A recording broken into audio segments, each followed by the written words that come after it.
കോഴിക്കോട് പേരാമ്പ്ര എടവരാട് നിർത്തിയിട്ട ഓട്ടോകൾക്ക് നേരെ ആക്രമണം. ഒരു ഓട്ടോ പൂർണ്ണമായും കത്തിച്ചു. ഇന്ന് പുലർച്ചെ 2 മണിക്കാണ് സംഭവത്തിൽ പേരാമ്പ്ര പോലീസ് കേസെടുത്ത് അന്വേഷണം തുടങ്ങി.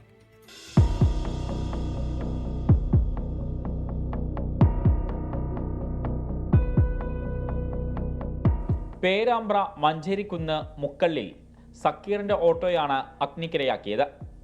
കളരിപ്പറമ്പിൽ അതുൽ രാജിന്റെ ഓട്ടോ കത്തിക്കാൻ ശ്രമം നടത്തിയെങ്കിലും നടന്നില്ല. 2 ഓട്ടോയും വീട്ടിൽ നിന്നും റോഡിലേക്ക് ഇറക്കിയാണ് ആക്രമിച്ചത്. ഷക്കീർ എന്ന് പറഞ്ഞ ഒരാളുടെ വാഹനമായിരുന്നു.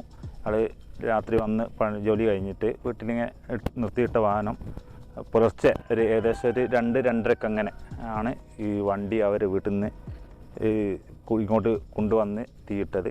പുലർച്ചെ 2 മണിയോടുകൂടിയായിരുന്നു സംഭവം. റോഡരികിൽ വലിയ തോതിൽ തീ കണ്ട പരിസരവാസികൾ ഓടിക്കൂടി ഫയർഫോഴ്സിനെയും പോലീസിനെയും വിവരം അറിയിക്കുകയായിരുന്നു.